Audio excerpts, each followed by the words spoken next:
तुम्हा सर्वांचं या यूट्यूब चॅनलमध्ये खूप खूप स्वागत आहे. मित्रहो, वयाचा 55 वर्षापुढील सर्वांनी काही कृती अशा आहेत, त्या कृती आपण टाळायला पाहिजे. जेणेकरून आपले शरीर निरोगी राहतील. अशा काही गोष्टी या व्हिडिओच्या माध्यमातून तुमच्यापर्यंत पोहोचवण्याचा प्रयत्न करतोय. आवडल्यास नक्कीच या सर्व गोष्टींचा तुम्ही उपयोग करू शकता. ज्यांना तुम्ही आपले समजता अशा 55 वर्षापुढील ज्या व्यक्ती आहेत, त्या व्यक्तींना तुम्ही शेअर करू शकता. तसं नाही, सर्वांनीच या गोष्टी जपून करायला पाहिजे, टाळायला पाहिजे. तर सुरुवात करूया आजच्या विषयाला. सर्वात प्रथम, या ज्या वयोवृद्ध लोक आहेत, जे 55 वर्ष पुढील आहेत, त्यांनी जिने चढू नये. गरज असेल तर फॅमिलीमधील एका सदस्याच्या आधारे पाईपला घट्ट धरून चालायला पाहिजे. आपले डोके गतीने फिरवू नका. आधी आपले पूर्ण शरीर वॉर्मअप करा. आपले शरीर वाकवून पायांना स्पर्श करण्याचा प्रयत्न करू नका. आधी पूर्ण शरीर वॉर्मअप करा. आपला पायजमा उभ्याने न घालता बसून घाला. झोपेतून उठताना तोंड समोर ठेवून उठू नका, तर डाव्या अगर उजव्या कुशीवर वडून उठा. उलटे चालू नका, त्याने गंभीर इजा होऊ शकते. खाली वाकून जड वस्तू उचलू नका, तर आधी गुडघ्यात वाकून मग उचला. झोपेतून उठताना जलद न उठता प्रथम काही मिनिटे शांत बसून मग उठा. संडासला जोर लावू नका, नैसर्गिक होऊ द्या. अजून महत्त्वाचे, नेहमी कृतिशील राहा व सकारात्मक विचार ठेवा. कारण आयुष्यभर कबाड कष्ट केल्यानंतर आता खरे जीवन आनंदी जगण्याची वेळ आहे. वरचेवर मित्रांच्या संपर्कात जरूर राहा. मनसोक्त पैसे वेळ खर्च करा. आयुष्य मर्यादित आहे आणि जीवनाचा जेव्हा शेवट होईल, तेव्हा इथली कोणतीच गोष्ट आपल्यासोबत नेता येणार नाही. मग जीवनात खूप काटकसर कशासाठी करायची? आवश्यक आहे तो खर्च केलाच पाहिजे. ज्या गोष्टीतून आपणास आनंद मिळतो त्या गोष्टी केल्याच पाहिजेत.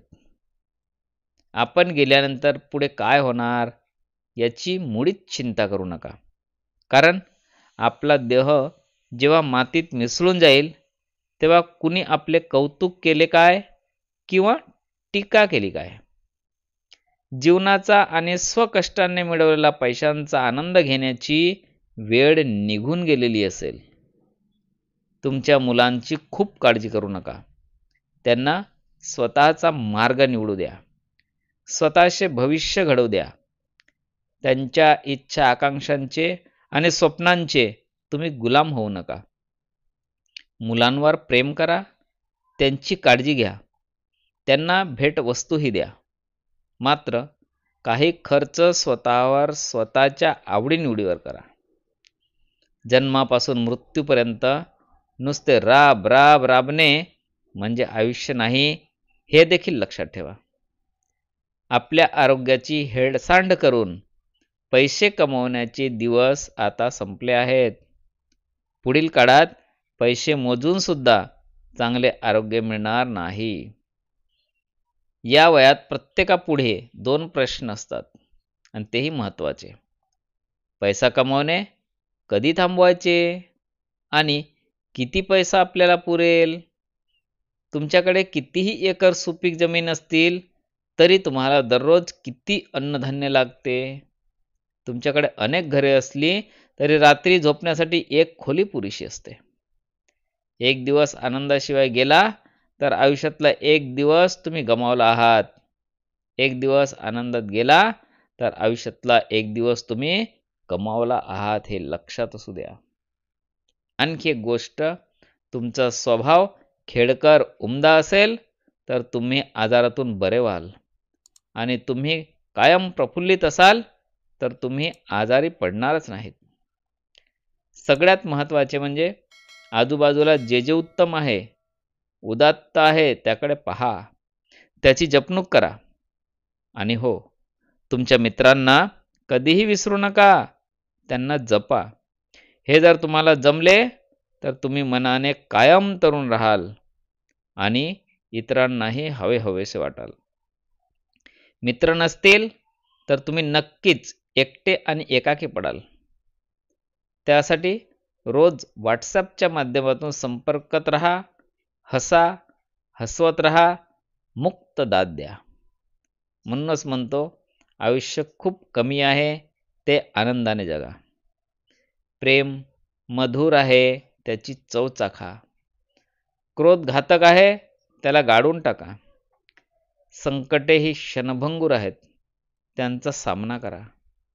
डोंगर आड गेलेला सूर्य परत दिसू शकतो, पण आरोग्य पुन्हा येत नाही. काळाच्या पडद्याआड गेलेले जिवलग परत कधीच येत नाही, कधीच दिसत नाही. म्हणून मित्र जपा, मैत्री जपा. मित्र, ही सुंदर माहिती त्या वयोवृद्धांसाठी आहे ज्यांचे वय 55 वर्ष किंवा त्या पुढील आहे. त्या सर्वांनी या सर्व माहितींचा अवश्य पुरेपूर आपल्या जीवनात उपयोग करून घ्यावा, आनंदात राहावा, खुशीत राहावा, जेणेकरून त्यांच्यावर विपरीत परिणाम होणार नाही, त्यांचे आरोग्य सुदृढ राहतील. तर मित्रहो, हा व्हॉट्सअप चॅनल तुम्ही आता सबस्क्राईब करा आणि इतरांना शेअर करा. भेटूया एका सुंदरशा विषय घेऊन, एका सुंदरशा व्हिडिओच्या माध्यमातून. तोपर्यंत तुम्हा सर्वांना माझा नमस्कार.